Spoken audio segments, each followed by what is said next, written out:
What is going on, everybody? Welcome back to another episode of the KindaFunny Xcast, your home for all things Xbox here at KindaFunny. Of course, I'm one of your hosts, Snowbike Mike, and today I am joined by both of my gaming dads. I'll start with the man in the middle, Mr. Wrestlemania. Of course, I saw him down in Hollywood, and we're going to talk about it in just a moment. Parris, how are you today, my friend? I'm doing fantastic. Let me know when we want to talk about Wrestlemania because I have a lot to say. Right. I'm doing fantastic. Gary, as always, it's great to see you. Excited for this episode this week. I love hearing that. And yes, Parris, we're going to talk about it in just a moment at the top of the show. But first, I got to get over to my guy, Mr. Gary Witt is in the building with me. I missed you last week, I believe. I didn't have you. And I have a surprise for you to kick off the show because, Gary Witt, I saw you take to Twitter and you said, what knucklehead would dare buy the Puma Cloud9 gaming socks? And I said, Gary, oh boy, do I got a surprise for you. Your boy Snowbike Mike already owns them. So you already had them? I've had them for years, Gary. So that's a real thing, gaming socks. Gaming socks, it wasn't like an Gary. April Fool's or something. No, they want you to enter the esports arena in comfort, walking on a cloud to bring your very best. But those look more like actual. But I mean, those actually have like rubber soles, right? So are they even socks, or are they just like really soft shoes?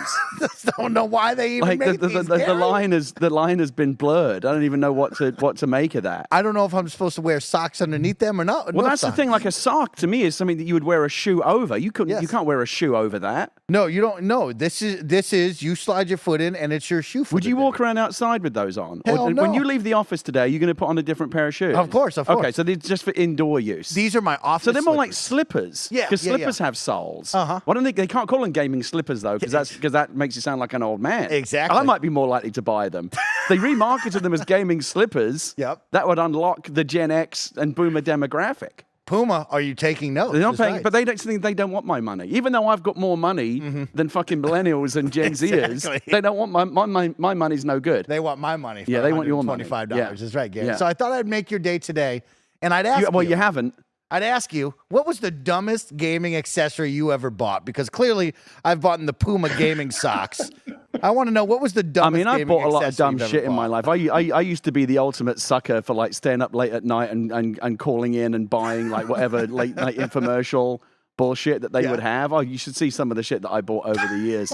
But I don't think I've ever bought a dumb gaming. When it comes to gaming accessories, Okay. I'm usually pretty good at sniffing out what is. I mean, it's all bullshit, isn't it? Like, okay, that's bullshit. That's bullshit. Right? Those fucking Gunnar optics. Come on. Who are we trying to kid? What was the other one? Oh, and don't get me started on gaming chairs. So DX Racer actually sent me a gaming chair once. I would never buy one. Yeah, okay. And I don't understand. I tell you, that is the absolute genius marketing of all time that I've ever seen. The idea that you need like a special, like a gaming chair. A chair is just a fucking chair, as long as it's comfortable. But the thing is, they made it so that like, it's very, because they have these high backs, almost like sitting in a race car, right? Yes. These ridiculous kind of like wing outs and stuff. Like, it's only there for show, but like Twitch streamers started using them and they're very visible. And they started to create this idea that, oh, well, if I want to be taken seriously as a gamer, I've got to have a gaming chair as well. You know what they should do? They should like just have a regular chair, but like for much less money, just sell like a fake back that you can put on it that makes it look like you're sitting in one of these chairs. The only good gaming chair I've ever sat in, the good people at Logitech sent me their Herman Miller one that they did. Okay. That's what I'm in right now. Okay. It's a very, very comfortable chair, and Parris, as Parris will confirm, the thing that I like about that is they resisted that bullshit. You can't even, when you're sitting in it, you can't even tell, because it doesn't have a high back. Yeah. You can't even tell that you're sitting in the chair because it doesn't have that stupid, the chairs that look like what they have now in like the sports dugouts. Yes. Where it comes all the way over the back of your head. And it's all marketing. It's all bullshit. There are so many gullible people out there, and there's so much money out there to just be taken. Gary. I wish I had no morals at all, because I would be so rich. If I had no morals or ethics, and it's just about how do I get the money, and I don't care who I have to exploit or scam to get the money, I wouldn't fucking be here. I'd be sitting on a beach. So you're telling me all of counting my money. Those back fans for the 360s that I kept buying were never worth it? Do you remember those? Parris, I got to get you involved. What was the dumbest gaming accessory you ever bought? Because, like I said, 360 era, I was buying those weird triple fans that you would shove onto the back of the 360 for extra exhaust, Gary, because I needed to make sure the 360 wouldn't overheat.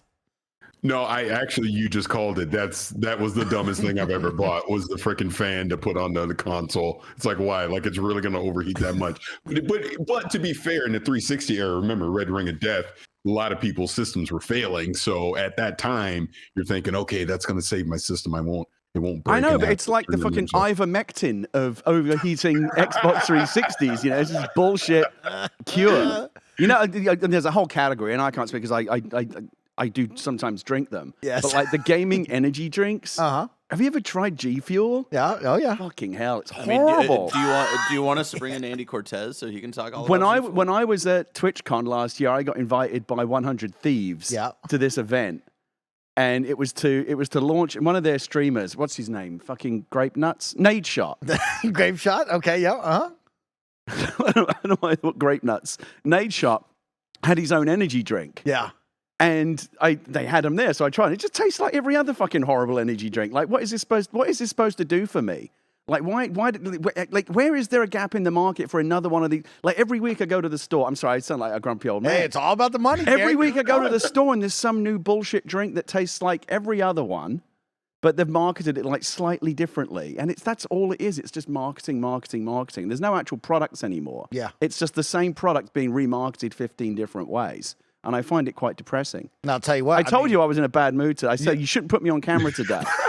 I said, I tried to warn Mike. I said, if you think about my mood as a 20-point scale, right? Where 0 is neutral, and plus 10 is like the best mood I could possibly be in, and minus 10 is the worst mood I could possibly be in. Right now, I'm running at like a -2 or a -3. But so like, I'm kind of, I don't know why. Did I go up a point? There's nothing wrong with my life right now. My life's fine. I don't have anything to complain about. Like, I'm just just woke up this morning, got out the wrong side of the bed. But like, that's where I am. Okay. So like, That's anyone who wants to complain about me in the YouTube comments or whatever this week, fair play. Like, you know, take your shot this week because it's probably justified. I'm probably going to be a bit more cynical and a bit more harsh on things. Like, whatever I say about anything this show, just in your mind, just like dial it back 20%. Just compensate for the fact that I'm in a bad mood. Okay, well, I like that, Gary. Let me bring a little more goodness into your life. Of course, I showed you off my Puma gaming socks. Yeah, but that did nothing for me. I thought that would bring you up 1 point. I'm not. No, it didn't. I'm dug in at -2, -3. Okay? I'm not going to move. Let me bring you up a point then. Let me tell you about WrestleMania weekend really quick. Okay. With one Parris Lilly and the gang, of course. Shout out to Andrea Renee and John Drake. Got all of the KindaFunny crew and all of our extended family together. I enjoyed seeing all the Instagrams over the weekend. You guys looked like you had a ball. Gary, an experience of a lifetime going down to Hollywood and seeing WrestleMania live and in action. Parris, I've done a lot of talking, so I'll let you tell Gary and myself, what did you think of WrestleMania? I'm so glad you're letting me talk and I even said this to you on day 2 when I saw you for a few minutes because this is the point I need to make. So the first thing that I see is I see Greg on social media posting pictures of Mike. I'm like, oh shit, Mike's with Greg. Look at him. They're at the YouTube theater. And then the next thing I know, he's down there on the floor. This is all before WrestleMania even started, right? I go, oh man, that's really cool. Then, I see Greg, Mike, they come up to the suite that we're at. We're all hanging out. We're having a good time. Next thing I know, I go, where's Mike? Mike's gone. Where did Mike go? Greg texts me. This is the main event of day 1. Mike's notorious for this, by the way. Yes. Yeah. But Greg sends me a text during the main event of day 1. Freaking him and Mike ringside. I go, literally my response was shit in all caps. That's what it was. Right. And then after that, I've seen pictures. Mike's backstage. Mike is with Rhea Ripley. Mike might as well have signed a WWE contract. That's where he was. So, and by the way, that's probably only a matter of time. Oh, it's only a matter of time, 100%. But I see Mike day 2, and I tell him, I go, dude, you are living the dream. I'm living through you. Every photo I saw, Mike had a permanent smile on his face the entire time. I was just happy for him because literally that's what I would want it to be doing. I was so happy to be there again. Thank Andrea and John setting the whole thing up. We had such a great time in the suite, just hanging out, watching all the matches, having fun, being together. Mike took it another level. He was on another level just all weekend. I mean, look, Greg is Greg. Greg is amazing. Everything that he's been able to do. Like when Greg was showing up in the segments with Austin, I was expecting Mike to just be in the background, and he wasn't, so I was a little sad about that. But that's just how much he was everywhere. And dude, I was just so happy for you because as a wrestling fan since I was a kid, that's the dream. That was the absolute dream. Thanks, and that Parris. Rhea Ripley picture, Oh man, I met the champ, Gary. I met the champ. Gary, just to echo what Parris said, I was so happy to see Parris and Danny live and in person. Of course, Andrea and John Drake. But I mean, Gary, I'll tell you straight up, they gave me the pass. I saw the all access. All access, no supervision needed, Gary. Yes. And that meant. Well, I would take issue with that part, but I'm glad you got the badge. No supervision needed, Gary. And that meant I'm going everywhere and anywhere, okay? And I was flashing this badge all around. It's nice to have the VIP badge. Pointing at it, right? And people were like, come on in. Have a great time, Mr. Howard. Walked up. I said, you know what, Gary? I want to see what it looks like next to the cage on day 2. I got up. I might as well should have touched the cage. That's how close I was, Gary. Experience of a lifetime. There it is. No, I'm very, very happy for you. Look, you. Like I said, I very much enjoyed your. Here's a tweet. All your tweets and Instagrams, not just from you, but Greg and Parris and John and Andrea were all. You guys clearly were having the time of your lives. So I was very. I was stuck at home changing diapers and thinking about what might have been if I had followed your career path and ridden Greg's coattails. I mean, look. That's me at the finale. Yep. Just a couple. I'm on TV, Gary. I'm on TV having a great time. That's where you want to be ringside because I saw some other people posting pictures of up in their executive suites, and those suites are nice, but you're so far back from the ring, you're basically watching it on the jumbo screens, right? Because the actual ring itself, you're too far away to see what's going on. So I have to add to that because that was kind of the running joke the whole night was, look, we spent enough money to be up here where we are. I'm not watching it on the screen. I'm looking at the ring. I don't care how small it might be. It was a decent enough view, but I definitely caught myself looking up at the big screen multiple times. But man, again, ringside. Oh my God, Mike just had it going. But Parris, didn't I see that you got fucking floor seats for a Laker game or something as well? Weren't you on the court? We talked about that last week. Yeah, we talked about that last week. Yeah, Xbox invited me because it was the Lakers' 75th anniversry celebration, and Xbox had these custom Series S's. So they invited me and a few other creators. We were up in a suite at crypto.com arena, and then after the game, we got to go down on the floor. Had my son with me, so he was just over the moon. But you guys are fucking living the life. When I go to Walgreens, it's a big deal. I get to go to Walgreens, pick up some Funyuns and my prescription. I'm surprised I don't fucking Instagram that. Hashtag blessed. Gary, I'll say one last thing on this this whole weekend that we just had. After everything we've been through with the pandemic and having to be separated and all that, this was that first.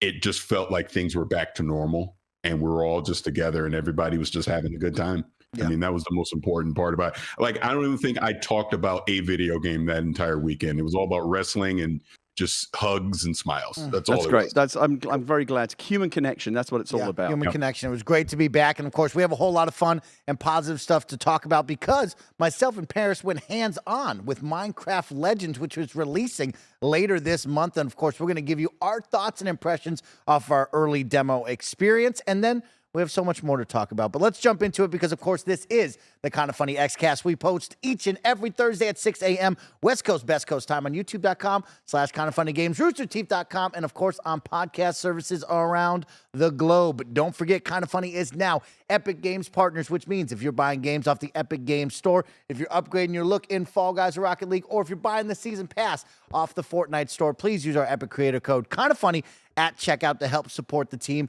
in a brand new way. And of course, talking about support, we always like to thank those who support us, whether you're watching the show live, being recorded, or any of our shows live recorded thanks to Patreon. Thank you all so much for watching and supporting over there. And of course, to our Patreon producers for the month of April, like Tripod Double Plus Plus and Delaney Twining. Thank you both so much for your support being our Patreon producers. And of course, this week, the Kinda Funny Xcast is sponsored by Shady Rays and Evil Dead Rise, but we'll tell you all about that in just a little bit.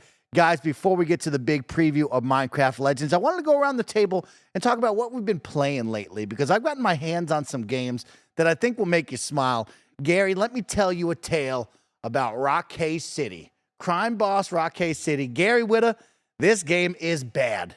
But it's so bad I can't stop thinking it's bad? About it. Oh, Gary, it is not a good video game. But is it so bad it's good bad, or is it just bad? It's so bad it makes me want to play more of it, Gary. So tell me about that. So I turned it on, Gary, and I didn't know what to expect, right? I knew it was going to be a first-person shooter. I knew it was going to have 80s action stars. Right. Of It's course, got Chuck Norris and Michael Madsen. Exactly, and right. They have the big names that you thought you would want to see, right? And I jumped in, and the first thing you get thrown into is almost a payday heist situation. Okay, it's a heist gone wrong. You're up on top of the roof. Isn't it the tutorial? Exactly. Right, yeah. You're shooting off the cops, trying to hold out until the big helicopter arrives and you get off. Or maybe it's a van. I don't remember. But it has this vibe of like, oh, man, is this going to be Payday where we're doing heists and I'm sneaking into places, infiltrating different banks and like opening up vaults? No. It quickly becomes a weird situation where it's a business management sim meets like Payday heist, but it's also the worst heist because there's 8 enemies that you murder and then go back to the van and it's over within a matter of like 3 minutes. You also recruit different poorly named bad guys like Rock Hard and 8 Ball. It's Blackjack. It's some unreal stuff there, Gary. Voice acting, awful. From all of your favorite stars, it's as if they were given the script the day of. And they just said, yeah, phoning it in. We'll take one. Where's my right. check? That's great. Vanilla Ice is in this. But it's for some reason, Gary, I can't stop thinking about it. Interesting. And I don't know what it is. I'm going to definitely go back and probably play all the way through because I'm just a nutcase like that. But it's wild. I mean, when I first saw the trailer, I got kind of a Saints Row vibe from it, right? That seems to be kind of what they're going for. But as I said to you before the show, so I played it this weekend. I tried to play a bunch of games that I've been meaning to get to, and I got like halfway through the tutorial on this, and I was like, you know what? I don't give a fuck about any of this, and I just stopped playing. I just didn't care. Like, and it's like the same as the new Saints Row, which was also a misfire, right? That I used to love the old Saints Row 3 and 4, 2 of my favorite games that I've ever played. The new one did not hit the mark. This kind of feels like another, like, again, they're trying too hard to be edgy and fun, and ooh, look what we're doing. I don't care. Like, again, we said out there, like, just give me fucking GTA 6. GTA or GTFO. Yeah, I love that. There's no, like, GTA is the only one of these games that fucking means anything. Everything else, it's like, do you want the real $10,000 Rolex with the fucking certificate of authenticity from Geneva, Switzerland? Or do you want the one out of the fucking $10 knockoff from the suitcase and the guy in Times Square? Because that's what these games are. They're the knockoff Rolex. If you've played it, let me know in the comments what you think. It is so bad that I want to continue on for some apparent reason. You're gonna keep playing after night 3, but I have to go back for night 2, Gary. I played 3 hours of it. I can't get enough. I need more. I don't know what. Interesting. I gotta go back. I wonder if there's other games. Doesn't get better. Maybe that's what. This would be an interesting one for the comments. Like what? Because I'm trying to think of like other games that are like. Because I can think of plenty of movies that are so bad they're good. So bad. Yeah. You can just like enjoy how bad they are. But like. What other games are there? Like, what's a game that's like really bad, but like you still want to keep playing it? Because I can't. That almost feels like a new category to me. Like so bad, it's good gaming. Biomutant. Okay. Biomutant was so bad, but I wanted to just keep going because I really wanted that cute weasel fox thing to just be better, and I suffered through the just awful fake dialogue because they didn't want to voice act any of the lines, so they just muttered into the microphone. God. And I kept going, Gary, because I wanted to see if the open world would get any better, if the base, taking over bases would get any better. I needed it. And that was another bad game I can think of like that, Gary. Yeah, right. I mean, I don't know. Ever since I saw Rock AC, I was like, don't we already have Saints Row? Like, does there need to be another one of these? Somebody apparently decided yes. It's amazing to me when you think about like how hard it is to get anything made. Like all these different, like you got to go through, you got to do, proposals and presentations, and you go through like a whole green light committee. Like to get a game made and into production is really, really hard. And you see stuff like this comes to market, and you're like, how does that happen? Like, who thought this was a good idea? So it's bad. It's bad. Okay. Bad. Gary, let me tell you about one good game before I ask Parris what he's been playing. Deceive Inc. is a 3v3 player versus player social deception game, which I really have been digging. It's a first-person shooter in a very cool, like, 70s, 80s aesthetic, kind of Fortnite-y look. But really what it is you get put into this cool map, great level design. Okay. And your goal is to, of course, you will take disguises from different NPCs, whether they be staff, whether they be security, whether they just be human beings walking around the mall or like cool different cityscapes, right? And you're supposed to hide and find out where the other team is by what they're doing, but also break down through security walls and get, we'll call it the golden purse, right? And then you got to get out of there with the money and escape safely, right? Okay, that could and be so interesting. It's really fun of like trying to pretend to be an NPC with your team, walking around, getting towards those security checkpoints that you have to get through and then get to the next stage, while also noticing, hey, that person's looking a little suspect. I should go after them and see if they're bad. You know what I mean? And so it's this fun blend of trying to disguise yourself and pretend to be an NPC while also figuring out where the other teams are and how you can stop them during the gameplay. Kind of sounds like a mashup of like Hitman and Among Us. Yes, but with yes, with Gary. shooter vibe. I don't know. That's well said. interesting. At least it's something different. Yeah, You know, again, I always want to see people trying new ideas. Something different, Gary. And you know, in the first-person shooter world, I love those games. I'm always looking for who's trying something different, something new. This game caught my eye, and I've been enjoying this the past 2 weeks a lot. Okay. So I encourage people to check that one out. Parris Lily, what have you been playing lately? Because we haven't asked in a while. So it's funny. I fell down a rabbit hole of I picked up Fallout 3 and I was like, oh, I'm just going to cloud stream it. And it pulled in my old Broken Steel DLC. And I was like, oh, I'm just going to mess around with it for a little bit. I got sucked right in. And I started playing that. And then shout out to Barrett. Excellent coverage for Jedi Survivor, along with Danny, he also did over at Gamertag Radio, and many others. There's so much coverage out there that came out. I'm like, let me jump back into Fallen Order so I can, get refreshed before Survivor comes out at the end of the month. So been doing that as well. And I've also been playing something that I can't talk about yet, other than I will just simply say it's a free-to-play shooter. And I'm intrigued. Oh, I'm intrigued, Gary. Yeah, I'm very intrigued by it. They're doing something traditional, but different at the same time. And obviously, when all these embargoes, there's so many damn embargoes now, but when the embargo for that one comes up, obviously we'll talk about it here as well. But I'm intrigued by it for sure. Okay, I like that. Parris, don't say anything. I hope it's Exomecha. One other thing. I know this is the Xbox show, yeah. But I do listen to PS I Love You XOXO. Okay. And I would just simply, or did he say this? No, he said this was Kind of Funny Games Daily. No, he did say it on XO. Anyways, Greg Miller. I do still play my PSVR 2, and I am having a good time with it. So stop telling me just because I'm not tweeting about it every 5 seconds that I'm throwing it into a drawer, because that is not true. I'm glad. I hear that's doing poorly. PSVR 2. I was going to ask Parris if he's still playing his. There's a lot of scuttlebutt on the internet. I think, that's usually the vocal minority, Gary, of like saying, oh, the PSVR 2 is dead. The people that want it, I think, are playing it, Gary. But I don't know. I don't know. We're also just very used to when Parris gets a new piece of hardware, him posting about it all the time. Like never stop his Steam Deck, So we were just, just wanted to know. We were concerned that he wasn't posting about it. I know when he literally called me out by name on that, I was like, wait, what? But no, I am still playing it. No, I'm enjoying it. I've actually been playing Moss Book 2 on there, which is another game that came out at launch. It's good. It's fine. And again, I'm new to VR. So all this stuff is new to me. So I might be the exception to the rule when it comes to that. But yeah, I'm still enjoying it. One day, the new Firewall will come out, and we'll play that. Yeah, I'm looking Gary, forward to that one. That game I'm really excited about. That's Rainbow That's a shooter, isn't it? Yeah. Yeah, it's Rainbow Six Siege, but a shooter in VR, and it's a ton of fun. We're still waiting for that killer app, like the VR game that's like, oh, you gotta play it. I still don't think that's happened. I hope it's this one, because I played the first one, and I thought that's the one you got to play if you had the chance. To me, the best experience I've ever had in VR, still to this day, is Star Trek Bridge Crew. That is so much fun. It's perfect for VR. I used to love being the captain. I'd only ever play as a captain. I refused to be one of the subservient positions. I'm not fucking taking orders from anyone. I'm giving the orders. Yeah, I belong in the captain's chair. Yeah, agreed. Absolutely. Gary. I think I'd be a good Starfleet captain. Be the best, Gary.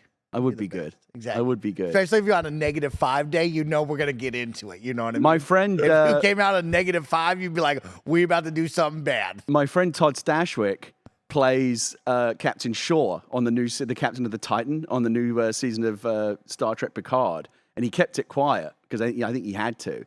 Then like the first day he like posted a picture of it instead of him sitting in the chair on the in the Starfleet uniform, and I texted him, "You motherfucker!" I was so jealous because that's the dream. That is the dream. Is the captain's chair. Look, I know we're supposed to start talking about video games and all that, but Now we'll get to it. I have to pause on that for just a second. The fact that that's your friend is awesome, dude. He is so good. He's a very talented actor in that role on Picard. Honestly, this season of Picard has just been some of the best Star Trek they've done in a very long time. Really good. I like that. Yeah. Gary, what have you been playing lately? We haven't got to catch up in a little bit. I wanted to see. I know you're a busy man. Have you made any time to play anything lately? Yeah, I mean, I can't make. I wish I could make time. I wish I could manufacture time to play games, but I have to find it where I can. This weekend, I did have a couple of hours where I could sit down and play some stuff. Spent the first half an hour updating everything, as you do. Yes, downloading all the updates. And there's a bunch of games that I've been meaning to play in my backlog for such a long time. I'm tired of talking about how I've got so many games in my backlog. I'm going to do something about it. Do something. So I did like a kind of I'll do a quick gong show. Like I'm gonna boot up each one of these games that I've been meaning to play, and I'm gonna give them 10 minutes each.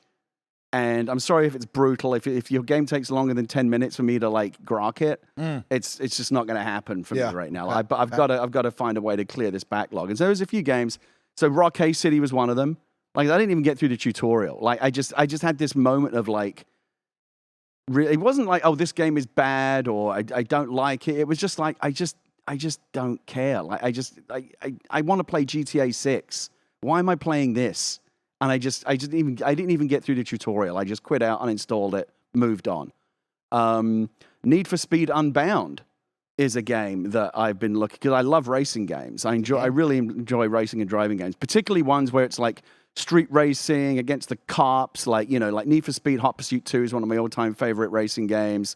The Burnout games. I just want to like fucking go and like smash stuff up and get involved in like crazy crashes and like flip police cars over. Like those are the kind of games I want to play. Need for Speed Unbound is that kind of game. Yeah.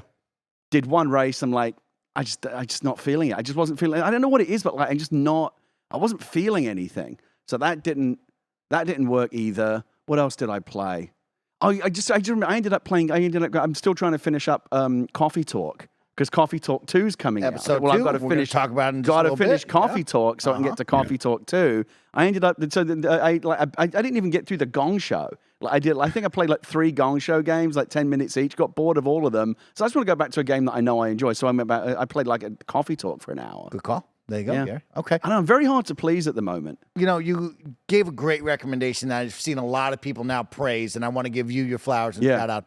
On Rail. We loved that game. Remember Unrailed, yeah. Yep, that was a great one, Gary. That was a great call Great party game, yeah. Here's what I'm going to hit you back with. I want you to look up when you get home. Go on. Dredge. Oh, I've heard good things about it. People hyping horror up Dredge fishing right game, now. right? Horror fishing game, and I think that's you, Gary. I think you're going to like this one, because I know you're not the biggest horror guy, but I think it's just right up your alley. You know. One thing that I will, and again, I know that it's one thing that I do really enjoy. And again, I know it's the Xbox show. The latest batch of Mario Kart DLC tracks, really good. I'll go this far.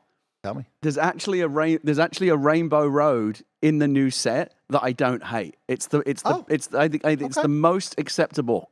You know how Rainbow Road is like the one that really is designed to make you rage every time. Yeah. This one's all right. It's actually within the. Don't get me wrong. Mario Kart in general is still the fucking worst game ever made. And the people who designed it deserve to be lined up and shot. You just gotta be better. You just gotta be better. It's nothing to do with that. You've got to be more lucky. That's the key. Oh, wow. You're going to say that to Barrett, who's the GOAT of Mario That is a game. Mario, don't get me started. Mario Kart is a game that punishes skill and rewards people who are bad at it. Okay. And it's the most RNG bullshit racing about Mario game. Party. No, they're both as bad as each other. I love it. They're both equally bad. Mario Party is just more overt in the way that it does it. Like Mario Party will literally say, I know, let's do some total bullshit Let's right mess now. it up. Yeah. Yeah, don't get me started. But the new Mario Kart tracks are quite good. I enjoy Shout out to Yoshi's Island. That's a good one. Yeah, Yoshi's Island is. I read a thing that said like it's the best new Mario Kart track they've done in a really, really long time. The London one I enjoyed, which I think is from Mario Kart Tour, the iPhone game. The new Rainbow Road is really good. And there's a Christmas. I don't know why. I guess it doesn't matter, but there's a Christmas one. Yeah, in you the got to new put it in there. set as well. Why not? Okay. I that. find it really weird, like doing Christmassy things when it's not Christmas. Yeah.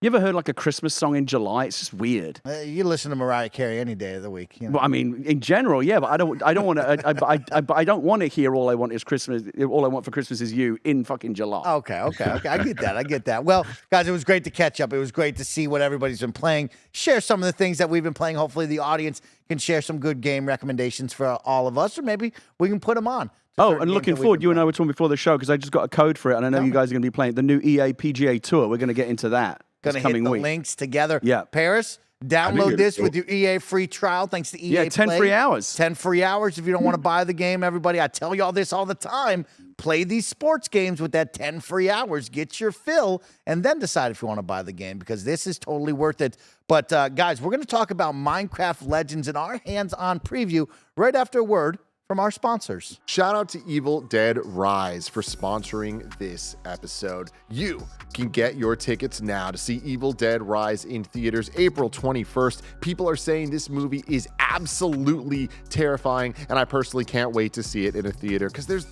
few things in life are as special as watching a real scary horror movie surrounded by people freaking out with you. Moving the action out of the woods and into the city, Evil Dead Rise tells a twisted tale of two estranged sisters played by Sullivan and Sutherland, whose reunion is cut short by the rise of flesh-possessing demons, if I had a nickel, thrusting them into a primal battle for survival as they face the most nightmarish version of family imaginable. New Line Cinema and Renaissance Pictures present a return to the iconic horror franchise, and we are hitting entirely new levels of fear here with this one. I don't know if you've seen the trailers for this, but wow, you definitely should. You look like you need a little bit of fear in your life. And then you can go to EvilDeadRiseMovie.com to get your tickets now to see Evil Dead Rise in theaters April 21st. Shout out to Shady Rays for sponsoring this episode. Do you want to look as cool as I look? Yes, you do, and you can. You can take on the sun with gear built to last. Our friends at Shady Rays have you covered for the warm weather ahead with premium polarized shades at an unbeatable price. Shady Rays is an independent sunglasses company that offers a world-class product that's just as good as any expensive pair that I've ever worn in my life. Every pair of sunglasses is backed by lost and broken replacements. If you lose or break your pair, even on day one, they told us they will send you a brand new pair, no questions asked. You can wear your Shady Rays with confidence because they have your back long after you purchase. Exclusively for you listeners, Shady Rays is giving out their best deal of the season. You can go to shadyrays.com and use the code KindaFunny. You can get 50% off 2+ pairs of polarized sunglasses. You can try for yourself the shades that are rated 5 stars by over 250,000 people. Promo code KindaFunny at shadyrays.com.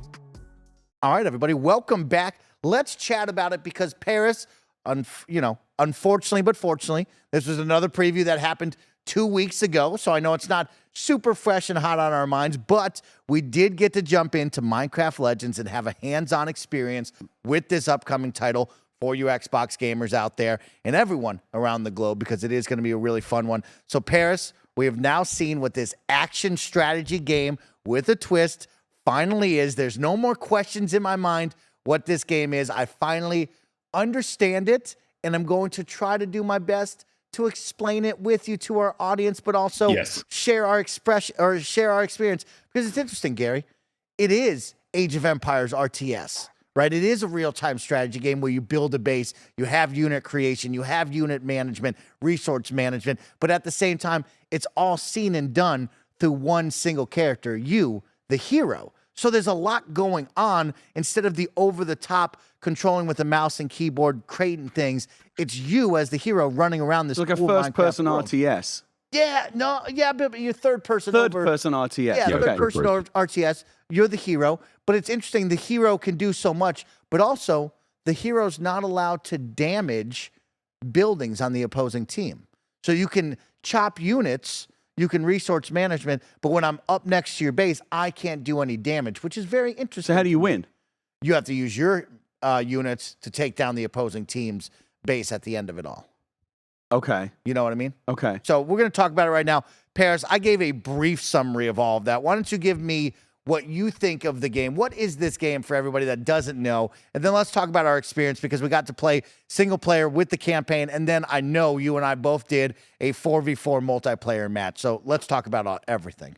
Yeah, absolutely. I think you kind of recapped it short and brief very well, that, it's like an action strategy game. You're the hero, and then you're doing resource management. You're doing base building. You're creating like your troops, so to speak. And there's different variations of those who have their own abilities. Like some would be good at building. Some would be good at actually using to attack. Some would be good at destroying like the other base, things like that. Right. There's that single player component of it, the story mode, which you can play in co-op, but then there's also that PvP mode as well.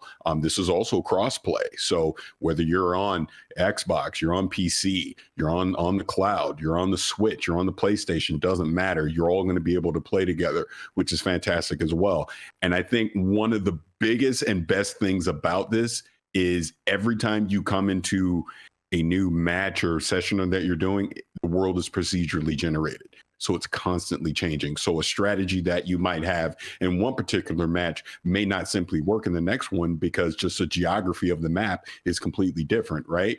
For me, going into it, it was interesting when you go through that opening tutorial, and they're throwing all those different commands at you. I was like, man, am I really going to remember all this, right? As you're going through it. But as you start playing it, and I had about a good 2 hours. I believe you probably had the same amount of time as I did, Mike, but I had about a good 2 hours with it. And once you're actually in there and playing, the commands kind of come to you more naturally. And it felt fine being able to do those. I didn't have any issues with that. But that sweet spot is going to be the PvP, I think. That was, for me, that was the thing where, because, we talked about this a bunch, and Gary, I'm sure you can relate to this as well. The thing about Minecraft Dungeons that really grabbed me was that was kind of the game that got me and all my kids together to play. Right. Sure, we're going to be able to do the story mode in co-op, but it is that PvP mode. And I had an interview with Craig, who's the principal design director, as well as Dennis, who's the executive producer, both from Mojang. And I was joking around with them that PvP is going to forge some friendships and is going to end a few friendships at the same time, right? It's going to create some family feuds and the whole thing, because everybody has to have a job that you need to do, right? Like I immediately, when I played, I was like, I'm doing resources. That's my job. I'm going to do my job to the best of my abilities, but other people are going to need to do their jobs as well. And you're going to come into these different scenarios in the PvP, whereas if you're not all working together as a team, if everybody's not in sync doing what they need to do, that other team, and the other team they're going to stomp you. It's just 100%. That's what's going to happen. That's what the Mojang guys did to us when we were playing, right? So I can definitely see a lot of fun being happening out of this. There's going to be a lot of different strategies that you're going to be able to come up with this, but there's also going to be some moments where some people are going to be butting heads as well. I had a blast personally playing it, because I see the potential of what this is going to be. Again, it's Minecraft. It's family friendly. But it can get complex at the same time with the different strategies. Like you said, the various resources that you're going to have to collect, the different building tactics that you can do, defensive tactics that you're going to do, the offensive tactics that you're going to do, the different troops that you're going to try to create. Not to mention, with all that said, you have the piglins, which create, I'm saying that right, I believe, the piglins, but they throw in that PvE element into the PvP mode as well, because you have to worry about them too.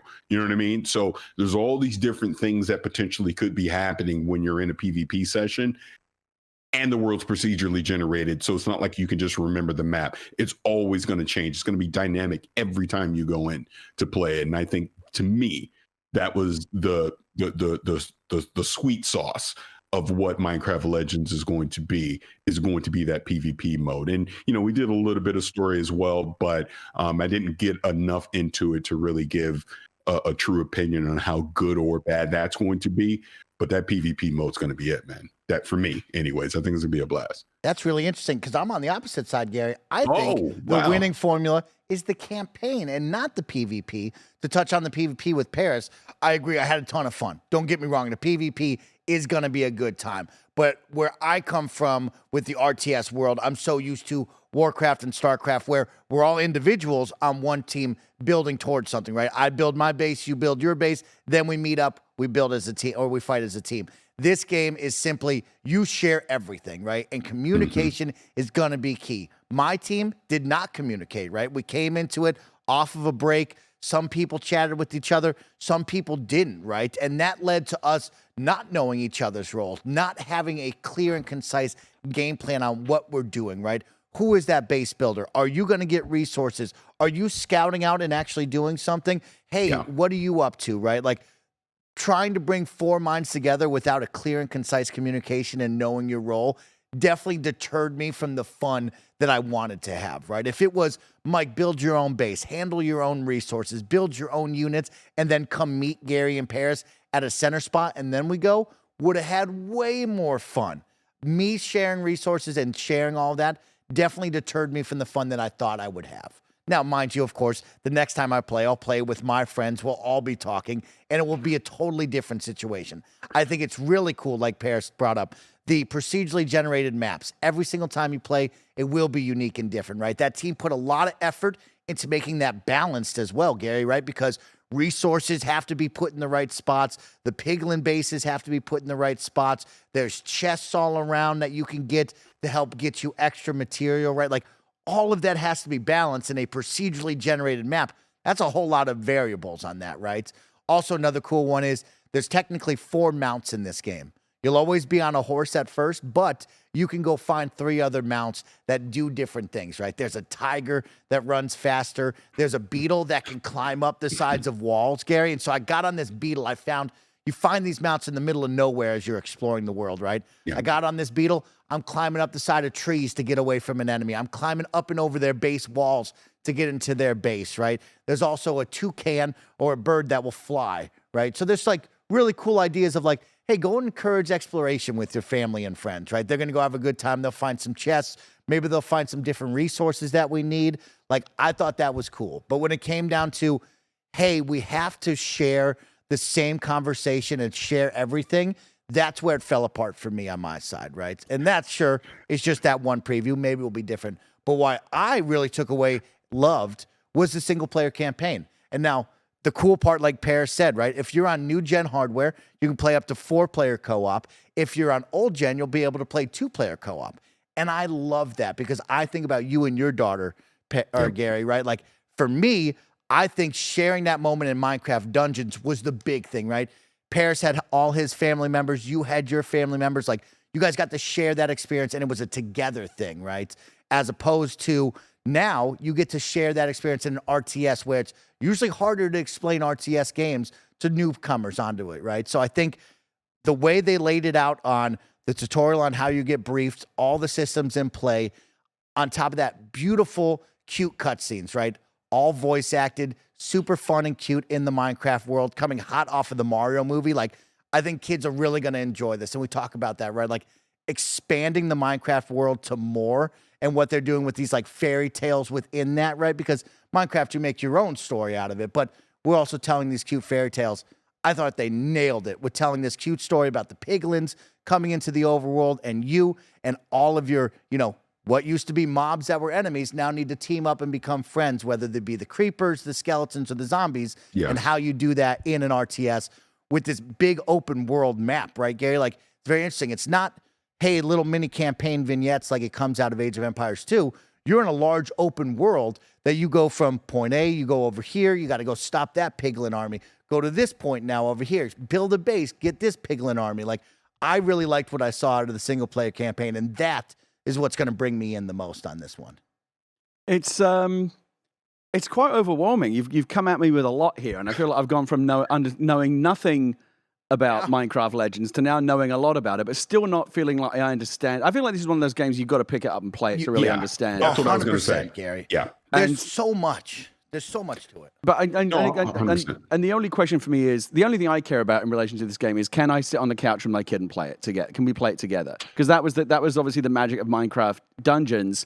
But again, Minecraft Dungeons, very easy to understand, right? It's Minecraft flavored Diablo. Yeah. And like, once you understand that, you can just lock right into it. This, I felt like there's no like one sentence description of what this is. So you can, I get it right away. Like, you guys just talk for 10 minutes and I feel like I'm none the wiser. Like, it's a bit RTS, it's a bit, I don't know, it's a little bit of everything. I think like you have to sit and play it to understand what it is. I think my kid will totally she's smart enough and old enough now that can easily pick up a game that is as sophisticated as this. Whether or not she'll even want to, I don't know. She's kind of migrated off of Minecraft now. All she wants to play is the Stanley Parable for some reason. She's obsessed with the Stanley Parable. But maybe this Great gets sense of humor. Maybe this gets her back into Minecraft. I don't know. But like, can I sit on the couch with my kid and play this together, or do we need to be on two different Xboxes to play it?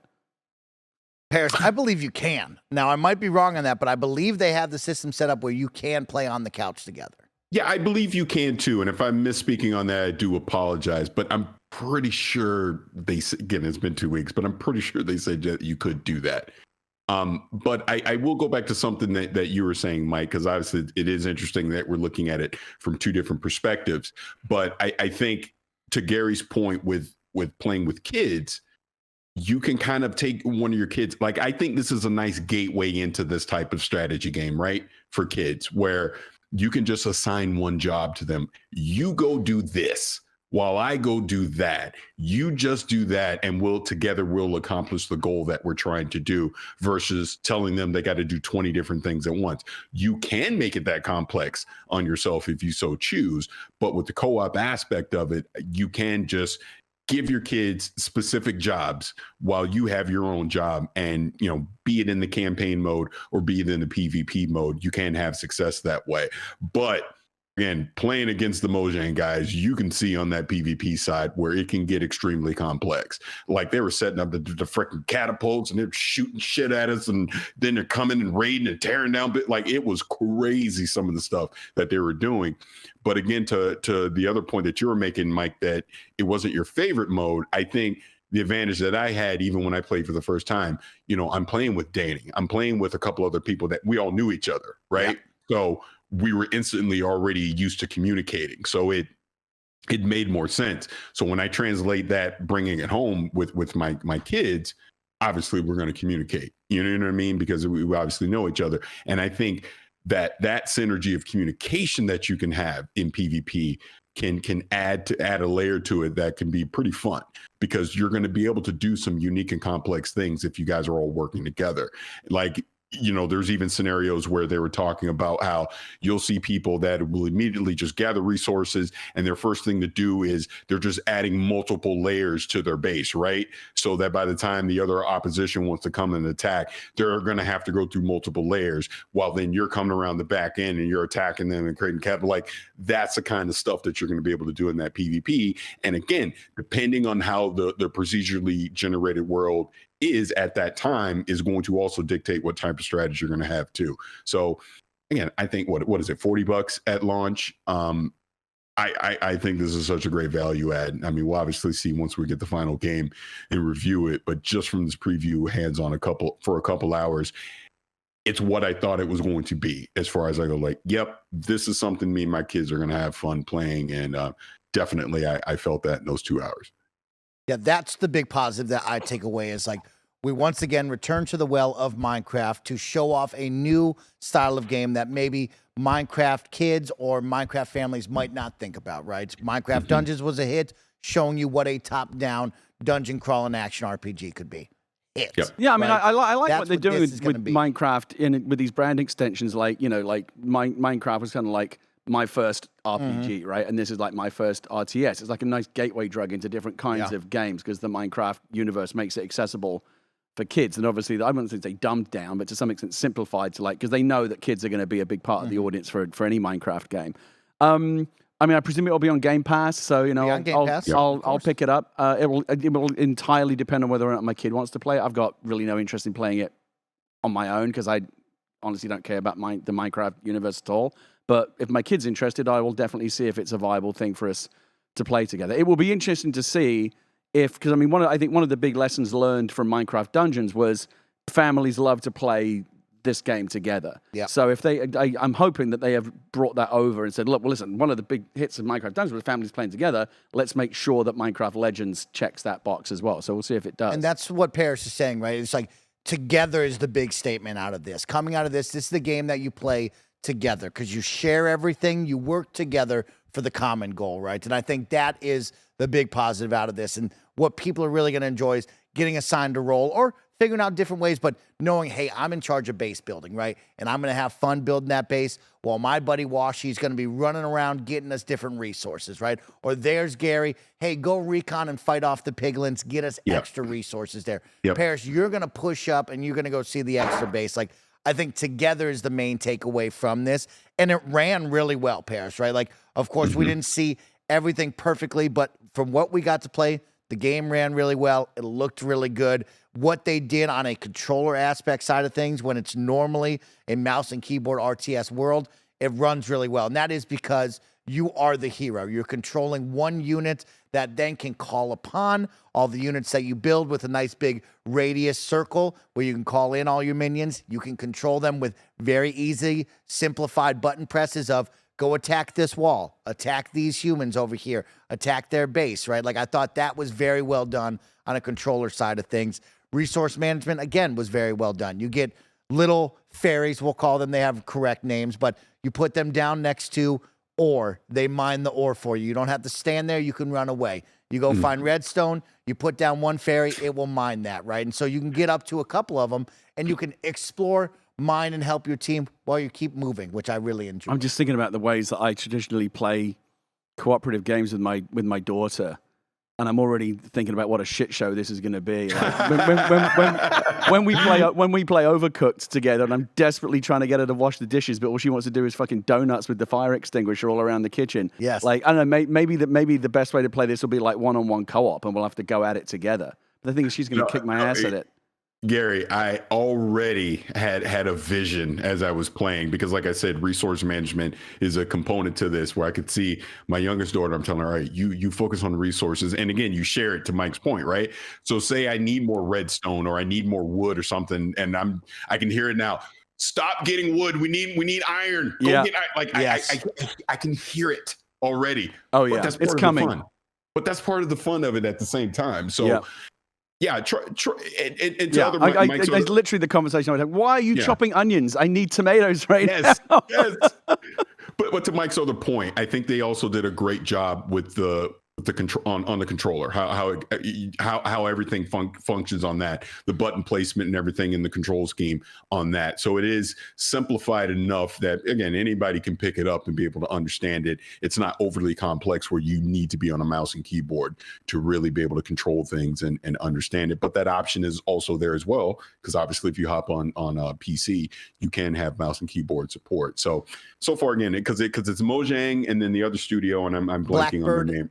Blackbird Interactive. Yep. Blackbird Interactive. Yeah. That made Minecraft Legends. They've done a fantastic job so far. Yeah. This one gets a thumbs up from me, Gary. It's on Game Pass. Well, I look forward to giving it a try with my kid if she wants to play, for sure. I'm impressed with what we saw, and I look forward to its release just here in just a couple of weeks in April. So it's right around the corner, Gary. But let's talk about some more games coming to your Xbox ecosystem, because ID at Xbox had a little mini showcase stream today. 1 hour, of course, hosted by our friends of the show, Mav and Glenn, taking on a new format, Gary. A little something different from the ID at Xbox crew for this little mini showcase. 1 hour. We got to see 9 games with trailers showcasing some fun indie games. We got a nice interview with Geo Morgan from the team over at Vampire Survivors talking about their new DLC, and an in-depth look at the last case of Benedict Fox's combat system for all of you to look out for. And this is the game, Gary, that we've been telling you. I think you're going to like that because, of course, going back to your fun game, The Artful Escape. Love that. This is right up that alley with very cool art style.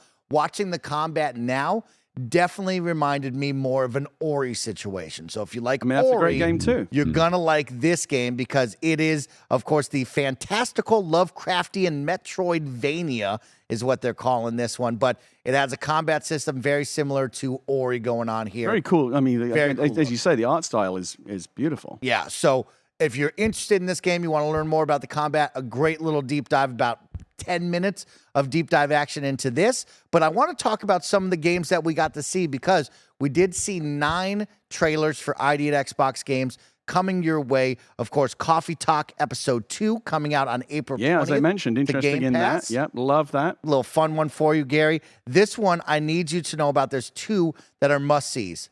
The Little Guardsman is a must-see. It is a Cartoon Network type look. So like imagine your Cartoon Network, like bright colors, fun characters, but in a paper please situation where social deduction, you're telling which town folks can come into your castle, what can't, and making sure that they don't cause any sort of trouble. Okay. Gary, this game is cute as can be. It is a must-go see, and they don't have a date for this one yet, but I'm really pumped up. I know Barrett's going to bring up the footage in just a second for everybody watching, but it had something to it where you see it, you hear it, and you go, oh, yeah. Oh, yeah, very Cartoon This is Network. going to be a fun one where she's in charge of the guard tower, letting people in or out of your village, which is really, really great. So keep an eye out for this one, Gary. Okay. It's like Fisher Price Papers, please. Yeah. Okay. There you go. There you go. And then the next one, the Explorator. This one, Parris. That's the one. Explorator. I think there's an L in there. I might have misspelled it, but take a look. Maybe I'm wrong on that one. Explorator. Yeah, I think I misspelled that one on the doc. But when you see it, you're going to love it because this one, Gary, at first I was like, oh, just a cute little dinosaur walking around. This can be some walking sim. I'm not going to like this. Bang, Gary. Turns into a dope first-person, old-school Wolfenstein Doom-looking shooter. Oh, and yeah? it's badass, Gary. Okay. You're going to like this one. This is another must-see and probably going to be a must-play when this one comes out. And, I was impressed with what I saw coming out of this one, Gary, as we take a look at the footage from director. Yeah, right now it looks producer, very indie. Mr. Barrett Courtney. But Oh, yeah, but now, okay. All right. Yeah. yes. Yeah, I love that cell shaded. Cell-shaded. I You can't got even it. say it, but yes. Yes. First-person shooter, old school Doom and Wolfenstein look, but with cute dinosaurs, a lot of fun first-person shooter gunplay. I think people are going to really dig this. That's really cool, thanks yeah. to the ID at Xbox. You wouldn't usually expect that art style and that game style to go together, which is what I think is interesting. And it worked right there. Another, Gary, you missed out on, I believe we didn't get to talk from my experience at GDC. Sulfur is another game just like this with a very cool art style and an old school first-person shooter, Counter-Strike type vibe that you would dig as well. Gary. Okay. So check out Sulfur.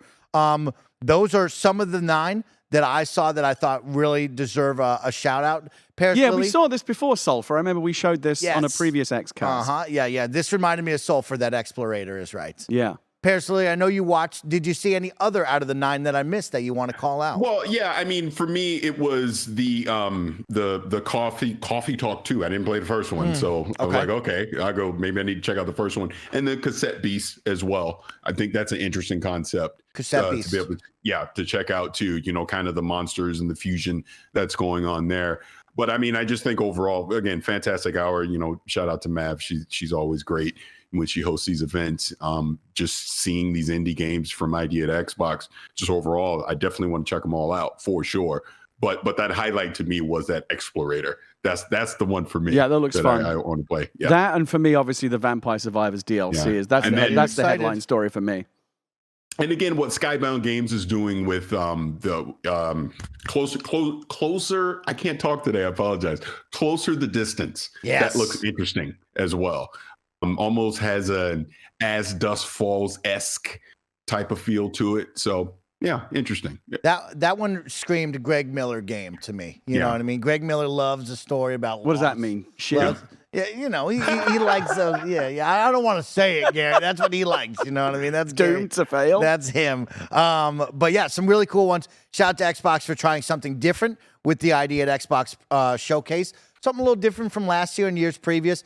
A tight hour, 2 hosts talking with a small interview segment. Got a deep dive of one of the games coming very, very soon to, of course, your Xbox ecosystem, and 9 trailers to check out 9 new games, which is good. Gary, here's one for you as we start rounding out the show and go through some of the smaller news stories. Of course, we love Planet Earth. We love when Xbox takes initiative and does their best to go on a mission to zero and try to lessen their impact on planet Earth. And we got a brand new controller just for you, Gary, that I saw it. have I saw this fallen in on love social media earlier this week. Yeah. So, to celebrate Earth Day 2023 and continue their mission to lessening Team Xbox's impact on planet Earth, the product team has created the Remix Special Edition controller made with 1/3 reground and reclaimed materials. This controller sports an earth tone look with bright pops of green, calm blues, and a dope tan hand grip with topographical designs. It also includes a rechargeable battery pack, which will release on April 18th for $84.99. Of course, if you're saying to yourself, Mike, what does regrind and reclaimed materials mean? Of course, regrind is a process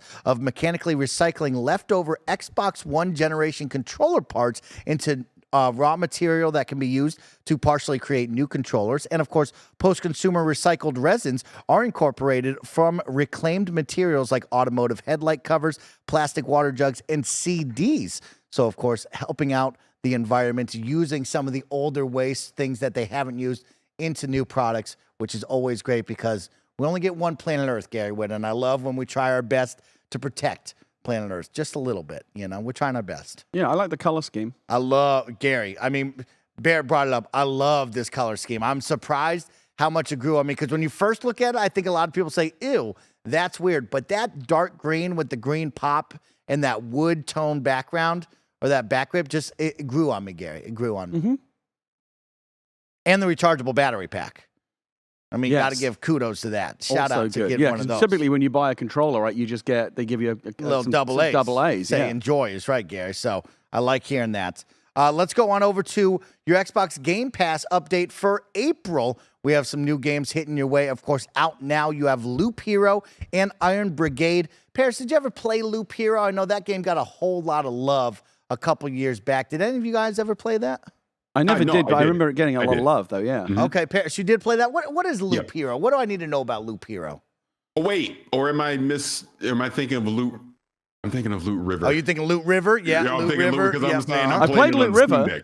Yeah. Loop Hero, though, I remember Loop Hero getting a lot. I think like Rebecca Valentine and a bunch of people back in the day were like really talking this game up a lot. I remember this was one that Andy really, really loved. Yeah. When it was coming out, and I think when he got a Steam Deck, I think maybe this was like a full-on addiction all the time. Right. Yes. Yeah. Looks like a perfect Steam Deck game, actually. One of those. On April 12th, you will get Ghostwire Tokyo. Of course, we did do a PS I Love You XOXO review of this game. I said I had a good time with it. It is not a great game, but it is a fun game if you're looking for an open world game that's set in Tokyo with some really cool, like light horror elements. It's not something that's going to make you jump, but it will give you the creeps when you go into some cool side missions, learning about the urban legends. I liked that one. April 13th, NHL 23 comes to console thanks to EA Play. One of my favorite sports games besides FIFA, Gary. I think FIFA's still the GOAT of sports games, but NHL, there's nothing better than teaming up with your friends and just laying some big hits. I used to like hockey. Hockey games. I think like hockey is like the only American sport that I enjoy playing as a video game. Oh, it is a blast, Gary. Yeah. It's so much fun. So please go play World of Shell 3v3, no rules with your friends. You'll love it. April 18th, Minecraft Legends on cloud, console, and PC. We gave you our preview. Can't wait to give you a review once the game releases later on this month. And of course, coming back on Game Pass, Goat Simulator returns on cloud, console, and PC. So if you're looking to get in some hijinks, some laughter, you got Goat Always Sim on it. Always a good time. Some heads up for you. Play 10 free hours of EA Sports PGA Tour with early access right now. That went live yesterday as of recording, so you can jump in and hit the links and have some fun with your 10 free hours. I tell you this every time. Take advantage of those EA Play deals where you get 10 hours of those games. Mm-hmm. Need for Speed, like you talked about. Yep. 10 free hours. You can play that. Of course, over on the Game Pass perks side of things, 2 months of Peacock Premium Plus. I'm wearing the sweatshirt, and I got to promote it. Of course, my guy, Greg Miller, host of the WWE. This is awesome show on Peacock. You can watch that exclusively. Some good stuff on there. Peacock. That's where I watch a lot of my Premier League football is on Peacock. Come on, Gary. I'm watching so much Ted Lasso, Gary. It's unbelievable. I'm crying after every episode. Well, that's on Apple, but I think they have an Apple deal as well. Really? Yeah. I think they do. All kinds of freebies. I took advantage of it. Oh, get that is right. And then, of course, leaving on April 15th, you have a number of games. Life is Strange: True Colors, Moonglow Bay, which you should definitely check out. I liked Moonglow. That's one of those cozy games. That's a cozy game. Bay, yeah. Panzer Corps 2, Rainbow Six Extraction. If you didn't play that with some of your friends, go check it out. That was the Rainbow Six Siege PvE situation that they built. It is a fun time with your friends for a weekend. Go check that out. I think you'll have a good time. The Long Dark and Rift Breaker. Gary, our final one for you is just a little tease. Okay. We don't know if it's real or not. All right. Can't give you official confirmation, but I can say that a new storage expansion card could be on the way. Oh, that's what we a need. listing on Best Buy spotted Sunday. Thanks to Andy Ric Flair on Twitter. This is from Windows Central, the team over there, Windows Central Gaming. Shows a 1 terabyte WD Black expansion card for the Xbox Series X and S. While it's currently listed as sold out, I checked 404 page right now over on Best Buy, so not live anymore. This likely means the card will be formally available to purchase sometime soon. The price is also eye-catching as it's $180, which is $40 cut from the usual price of the Seagate branded version It's still not good. It's still outrageous. Why is it taking this long? Like, the one thing, I mean, as annoying as it is, you've got to open up the PlayStation and get your screwdriver out to put in the extra storage on the PlayStation. At least there are a lot of options available, and there's price competition because you know it's essentially, you know, it's just what, like an M2 SSD, right? Yes. Anyone can make one of those, and Samsung and, you know, Western Digital, all these companies are making them. I don't know what it is about the Xbox expansion that is it proprietary in some way? Like, why is it taking so long for even one third-party option to come to market? It's taken too long, I think. Parris, school 'em. Tell us what's up.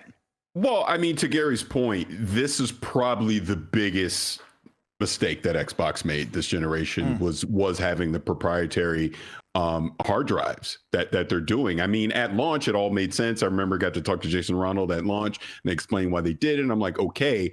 But the fact that here we are 3 years later and they've still not been able to get that price to a reasonable place. And I get there's all kind of factors that's going on. But when you look at what PlayStation was able to do, and I put in more storage in my PlayStation 5, it took me 2 minutes. Done, right? Sure. The expanded storage is a lot easier to plug and play on the Series X and the S, but that price is such a deterrent. Like, when I think about the S, the one thing about the S is I want more storage for it. Yeah, say it all the time. But I don't want to spend $200 to do it. That's crazy. At that point, I might as well just have a Series Just X. get an X, yeah. Yeah, I'm exactly with you. I love how easy it is to plug the thing on the back. It reminds me almost of like the old PlayStation 1 memory card. Just like slot it in and you're done. Yeah. But the price is so prohibitive. It drives me crazy. And I don't know. I guess there is something proprietary about it. But like, why is it? Did they have like some kind of window of exclusivity? Like, third-party manufacturers weren't allowed to make them for a certain amount of time? Why is it only happening now? That's the I thought that was the case. They teamed up with Seagate. Right. And then Phil said, like, we're going to open it up now to more people, but we never saw anybody actually do it yet. Yeah, it's really annoying because, again, you know, I'm an idiot and I've got too much money, so I bought the card at the time and thought nothing of it. Jealous. And I love having 2 terabytes in my Series X at home. No, you do. But it for me, where the real bottleneck is, and people have heard us talk about this before, the real bottleneck is the Series S. The Series S is a fantastic machine, except for that 512 gig hard drive. It's not enough. It just isn't. And again, there's no point buying. But 2 things need to happen: either the storage, the third-party storage options need to get down to competitive, like closer to $100. As soon as you say 180, I'm like, why are we even bothering? Close to $100 for an extra terabyte. Like, look at what memory costs like on the open market. It's way, way, way cheaper than this. So it needs to get down to like the universal prices for storage. Storage is cheap these days, unless you've got an Xbox, apparently. Or they need to start shipping 1 terabyte versions of the Series S. Hopefully there'll be some kind of Series S refresh with a 1 terabyte drive, because that's the number one. I would unreservedly recommend a Series S to almost anyone, but I would always say, but just bear in mind, you're going to run out of storage really fast. Gary, while I agree with you, they do need a 1 terabyte Series S option. For all the people that have already have a Series S, you know, like myself and others, to then see that hit the market, and even if it's, I don't know, what is the Series S right now? $300. So let's say the 1 terabyte one was $350, right? That would almost seem like a slap in the face, because I can't have that price. I can't expand my storage to be on par with that for the same price. But I think the expansion option is going to come alongside it, right? By the time there is like a 1 terabyte Series S, my guess is there'll probably be like $100 memory card as well. I would hope. Yeah, that's the thing. They got to get that price down of that 1 terabyte expansion. Like, what's the going rate for like a terabyte of SSD storage these days? It ain't $180. I'll tell you that much. It's a lot less than that. I'll tell you what, Gary. I mean, I love that they brought back the memory card type look and feel. You know what I mean? Like I'm interested. I love the idea of like pulling it out, bringing it to your house. Yeah, put it right into another Like, machine. It's great. I was all on board for that. But Parris, what do you got? I literally just pulled up the Western Digital black one. I can go to Best Buy right now and get it for $70. Okay. See? So I was going to say 100. It's cheaper even than that. Yeah, the 1 terabyte's got to be And that's the high, $100 and that's the M2, right? That's the high spec you can put in a PlayStation 5. That's the M2. Yeah. I'm looking at the Samsung 980 Pro 1 terabyte that you could put into a PS5 right now, $90. That's a joke. Microsoft needs to do better on this. They're really lagging behind on this. That was their one when we did the re-review of the Series S or Series X after 2 years. That was the conversation we had. Was storage is a problem, and we got to. I want to see with the next, because there's always a hardware refresh, especially in these really long hardware cycles. The thing I want to see from the next refresh, whatever the next kind of mid-gen upgrade, like half-assed update that they do, like when they do the Pro or whatever, or the what did they call it back at the time? The 1X, or the Elite is. I want to see an Xbox Series X without a disk drive that's cheaper. I don't even know if the disk drive in my Series X even works, or if there's even one in there. I've never tried to use it. Mine has 50 Cent blood in the sand in it. Oh, well, if you're going to put something in there, you might as well put that in there. Come on. And a Series S with better storage. Those are the 2 refreshes they need mid-cycle, I think. Great. Well, we will continue. One thing you didn't mention during the Game Pass stuff, Mike, I wanted to make sure we brought up, because Quantum Break is leaving. Oh, yes, Game I saw Pass. that. Yeah. Oh, because of that weird licensing issue, right? Right. And Aaron Greenberg confirmed that it will come back. They just got to work out the licensing, so it's not going away forever. There we go. That's great right there. That's good to know for everybody out there. Quantum Break, a totally different style of game than we've ever seen that Xbox tried to do back in the Xbox One era. Well worth your time to just see it and enjoy it, see what that's all about. Mix of a video game and a television show. Always thought that was weird and different, and I like that, right? I like when we get weird and different. But we'll be twiddling our thumbs until, of course, that comes back due to licensing, and we get to see expanded hard drive space or even the Xbox Family plan.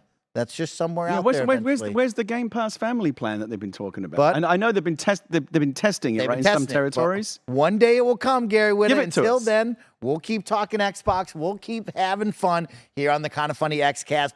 We're going to get out of here. I hope you enjoyed the preview of Minecraft Legends. Of course, let us know down in the comments below or hit us up on social media. Tell us if you are excited for this real-time strategy game, action real-time strategy game with a little twist. Let us know if you like that. And, of course, we'll see you back here next week for more video game talk. Goodbye, everyone.